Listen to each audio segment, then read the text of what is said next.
आपका इस चैनल पर। जैसा कि मैंने आपको पिछले वीडियो में ही बताया, इस सीरीज़ में हम दुनिया के अलग अलग इलाकों की बात करेंगे जहां भूत प्रेतों का वास माना जाता है। तो चलिए आज ऐसी ही एक कहानी के बारे में जानते हैं। जैसलमेर शहर से 15 किलोमीटर दूरी पर स्थित एक गांव जिसमें अब कोई रहना नहीं चाहता। लोग कहते हैं उस गांव में भूतों और आत्माओं का डेरा है।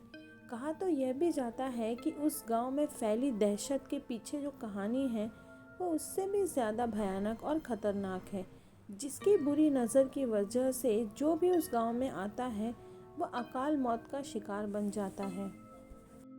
यूँ तो हम सभी ने कभी ना कभी भूत प्रेत पिशाचों से जुड़ी कहानियों को पढ़ा या सुना होगा।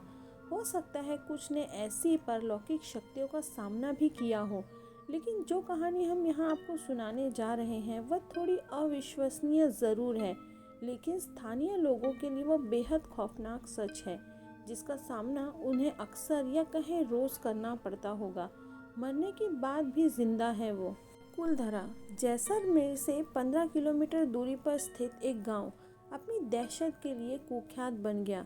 आपको यह बात भी पता होगी कि जिन स्थानों को पारलौकिक ताकतें अपने कब्जे में ले लेती हैं, उन स्थानों पर बसने वाले लोग या तो स्वयं उस स्थान को छोड़कर चले जाते हैं और कहीं नहीं जाते तो उन्हें अपनी जान से हाथ धोना पड़ता है।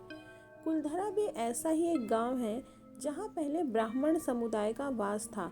ऐसा माना जाता है सन 1825 में इस गांव में रहने वाले पालीवाल ब्राह्मण और आसपास के 84 गांवों के लोग रातों रात अपना घर छोड़कर चले गए थे। सन 1300 से इस गांव में पालीवाल ब्राह्मण की पीढ़ियां रहा करती थीं और रक्षाबंधन के दिन सभी इस गांव को छोड़कर चले गए।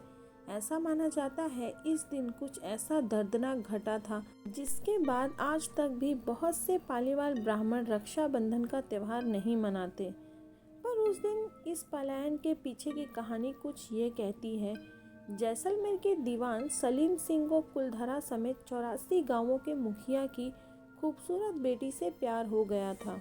सलीम सिंह ने गांव के लोगों को यह धमकी भी दी कि अगर उसका विवाह उस लड़की से ना हुआ तो वह करों में और ज़्यादा वृद्धि कर देगा।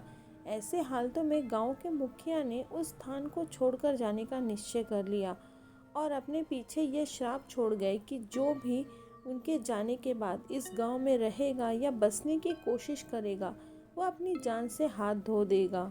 मुखिया और उसकी बेटी के जाने के बाद गांव के बहुत से लोग धीरे धीरे बीमार पड़ने लगे या फिर अकारण ही मृत्यु के ग्रास बनते गए। इस घटना के बाद कुलधरा और आसपास के 84 गांवों के लोगों ने अपना अपना घर छोड़ दिया। तब से लेकर आज तक कोई भी उस गांव में बसने की नहीं सोचता। तो दोस्तों, ये कहानी तो यहाँ खत्म होती है। इसी तरह और भी कहानियाँ सुनते रहने के लिए बने रहिए मेरे साथ और चैनल को लाइक करें, शेयर करें और सब्सक्राइब ज़रूर करें। धन्यवाद।